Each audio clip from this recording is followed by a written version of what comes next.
حي على الفلاح.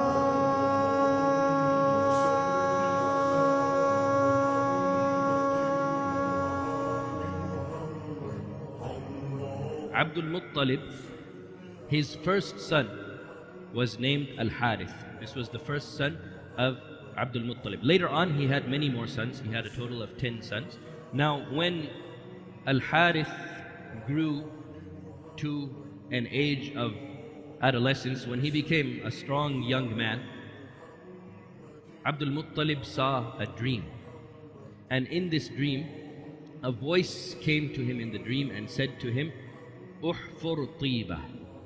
And then Abd Al-Muttalib asked, "Wama Tayyibah? What is Tayyibah?" And there was no answer, and the voice went away.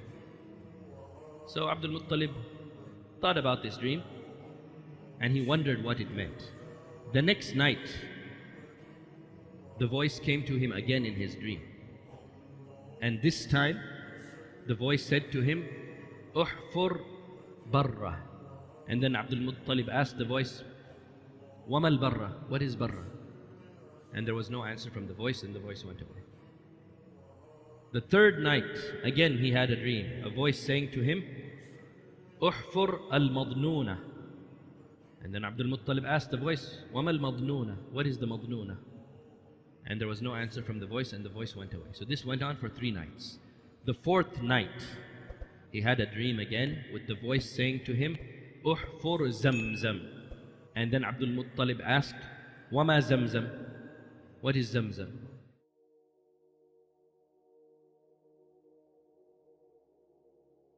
And then the voice said to him in the dream, "La tanzifu abadan wa la tarum, tasqi al-hajij al-a'zam, wa hiya bayna al-rafthi wad-dam, inda naqrat al-ghurab al-a'sam, inda qaryat al-naml." So Abd Al-Muttalib remembered the words that he heard in this dream. The caller in the dream didn't tell him the exact location where the Zamzam was, but some signs were given. وَهِيَ بَيْنَ الرَّفْثِ وَالدَّمِ. The Zamzam, you will find it between Al-Rafth and Ad-Dam. Al-Rafth is used to describe the intestines of an animal, and Ad-Dam is blood. So this is the first clue that was given to Abd Al-Muttalib in the dream about the location of Zamzam. It is between the intestines of the animal and the blood. So that was the first sign. The second sign was عند نقرة الغراب الأعصم, in the place where, and Al-Ghurab Al-A'sam is a crow, and you know what color is a crow? A crow is black. But Al-Ghurab Al-A'sam, this is what the Arabs used to call a crow that was black, but it had a white feather in the wing. So this is the second clue, where the crow with the white feather in its wing pecks. عند نقرة الغراب الأعصم, عند قرية النمل, at the ant colony, where the ants have made a village, or where the ants have made a colony. So these were the 3 signs that were given to Abd Al-Muttalib in the dream as where to find Zamzam. Now, Abd Al-Muttalib and the people who lived in his time, they had never seen Zamzam before, but they knew what Zamzam was, because they knew the story of Zamzam. They knew that their forefathers had settled in Mecca because of Zamzam. And they knew that when the tribe of Khuza'ah overtook the tribe of Jurhum in Mecca, before Jurhum was overtaken, they buried that well of Zamzam so that Khuza'ah could not benefit from it. So they knew about this story. They knew that Zamzam existed, and they knew the story of Zamzam, and they knew the story of why the well of Zamzam was buried by their forefathers. But why didn't they go around looking for it? Because they didn't know where to look for it. They knew it was there somewhere in Mecca, but you think they're going to go digging around all of Mecca looking for that well of Zamzam? No, of course they can't do that. But now Abd Al-Muttalib in this dream, the location was narrowed down to him by these 3 clues. So he thought, okay, maybe I have a chance. Maybe I can actually narrow it down, and I can finally find the well of Zamzam again. And what a great honor that would be. So he decided to try to follow the clues that he saw in this dream. and he took his son with him, Al-Harith. And Al-Harith was the only one of his sons at that time who had reached an age of strength. He was a young man, and he could actually help his father out. As for the other children, they were still little. He didn't have anyone else who could really go with him and work with him. So he took his son Al-Harith, and he went there to the Kaaba. And he was thinking about the first sign. It is between the intestines of the animal and the blood. So he was thinking, where am I going to find this? And at that point, somebody or a group of people had come to the Kaaba, and we know that at this time the Kaaba had idols inside it, the Kaaba had idols around it, and two of those idols that were near the Kaaba were Isaf and Na'ilah. They were those two people, the boy and the girl, who had come from Yemen, and they were doing immoral actions in the haram itself, and Allah subhanahu wa ta'ala caused them to turn into stone.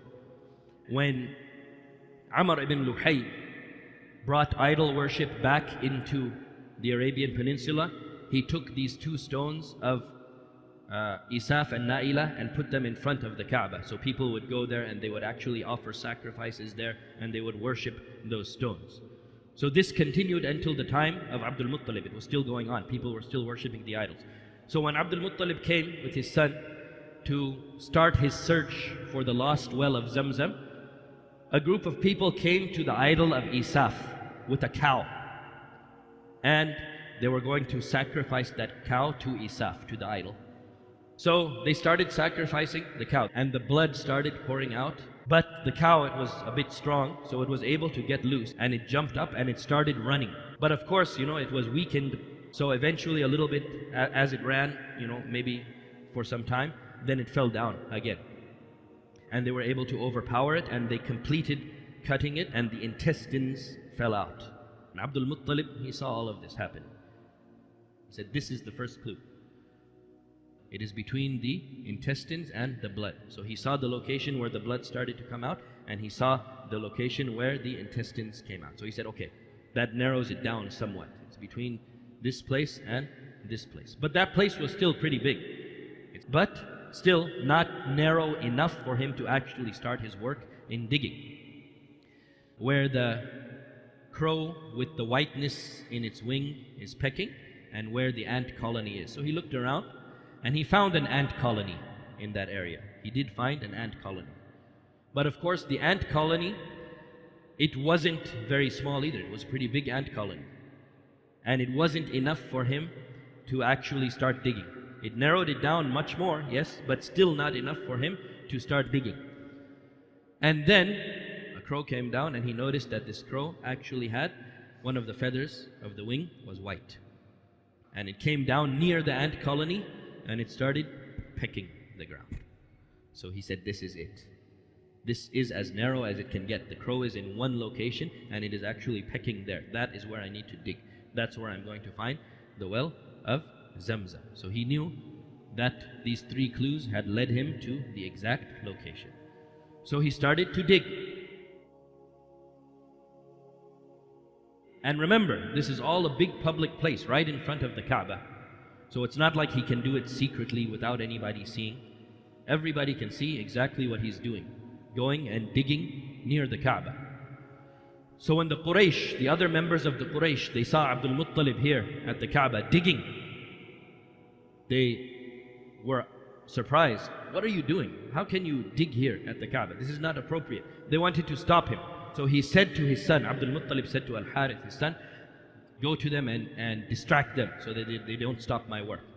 Go and argue with them so that I can continue digging. Don't let them stop me. So Al-Harith, he went to distract them. And they started arguing with Al-Harith, and it was going back and forth while Abd Al-Muttalib was busy digging, because he knew this is the exact location. When he dug for a while, finally he hit a stone. And it wasn't just any stone. It was the type of stone that the people would put around the wells. So when he hit that stone, and when he found that stone, he knew what it was. He knew that Zamzam was near, and he said, Allahu Akbar. And the people of the Quraysh who were arguing with the son of Abd Al-Muttalib, who were still arguing with Harith about what his father was doing, they heard Abd Al-Muttalib say Allahu Akbar. And they knew that he's not just saying Allahu Akbar for no reason. He must have found something. So they went to him and they asked him, what happened? What are you looking for? What did you find? He said, I'm looking for Zamzam and it's here. And he kept digging, and now they were quiet because they knew, okay, this is really something. He's not just doing this for no reason. They let him continue. And he continued until he actually found the water, and the water came forward. So the Zamzam well was rediscovered by Abd Al-Muttalib after so many centuries, and the water came out. And they all knew the story of Zamzam, so when they saw it come out with their own eyes, they were so happy. And they said to Abd Al-Muttalib, we are going to share it with you. We are your partners in this. And then he said, what do you mean you're my partners? I found it. And this is the responsibility of my family to provide water for the Hujjaj. This, you have no part in this. And you didn't even want me to dig here. And now that I found it, now you want to be my partners? No. This is not happening. And then they said to him, how can you say this is not happening? This is Zamzam, you know, this is from the time of Ismail alayhi salam. This is the biggest honor that we can have. How can you take this away from us? This is the honor for all of us. And Abd Al-Muttalib said, no way, I'm not sharing it with you. They were almost going to fight. And you know how we spoke many times about how the Arabs over honor, they used to fight and they were ready to die for honor. So they wanted to fight about this. They were almost getting ready to fight about this as well.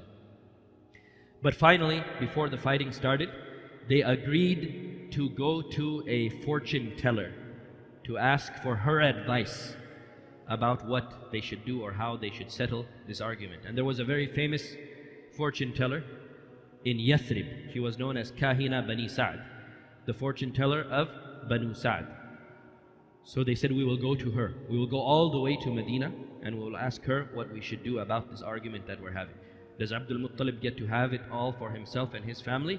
Or should the whole Quraysh share with this honor of the well of Zamzam? So they agreed. So they went from Mecca to Medina to consult with Kahina Bani Sa'd. But when they arrived in Medina, she wasn't there. She was actually on a trip herself. She had traveled to Khaybar.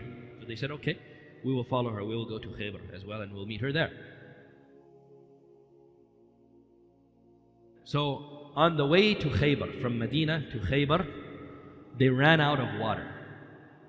Abd Al-Muttalib and his camp, they completely ran out of water. As for the other people of the Quraysh, they had some water left, but it was very little, it was not much. But Abd Al-Muttalib and his people, they had nothing, it was gone. So Abd Al-Muttalib and his camp, they asked those other members of the Quraysh to give them some of their water. And they said, no, we can't give you any water because we want to live. You know, if we give you our water, we hardly have any for ourselves. So if we share it with you, we're all going to die. So no, we can't share it with you.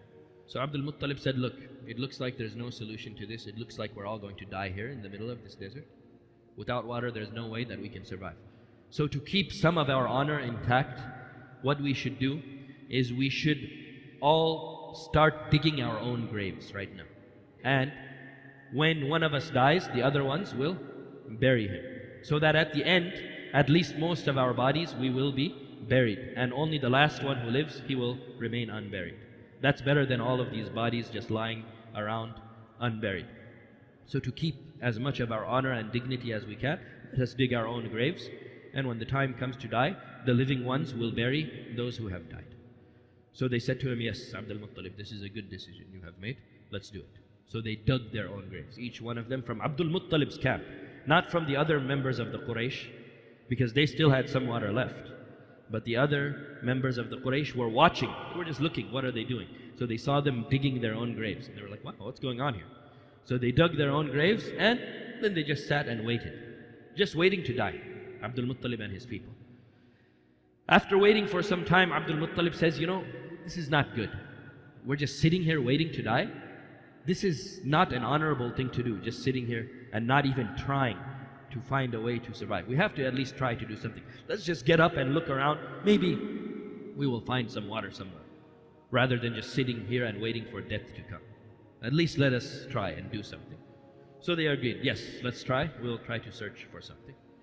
So Abd Al-Muttalib gets up and he gets his camel up as well. So when the camel of Abd Al-Muttalib gets up and the camel hits its foot on the ground, some water starts to come right where the foot of the camel of Abd Al-Muttalib steps, some water comes out of the ground. So Abd Al-Muttalib sees this and his camp sees this, and they start to drink. And alhamdulillah, they're able to drink enough for their needs. And the water is still coming. They have taken care of their thirst and the water is still coming out. So then Abd Al-Muttalib says to those other people of the Quraysh who are against him and who refused to give them water when they needed it, he says to them, come, you drink too. Because they hardly had any water left as well. So he invites them to come and drink from this water as well. So they drink from the water. And everyone is saved, alhamdulillah.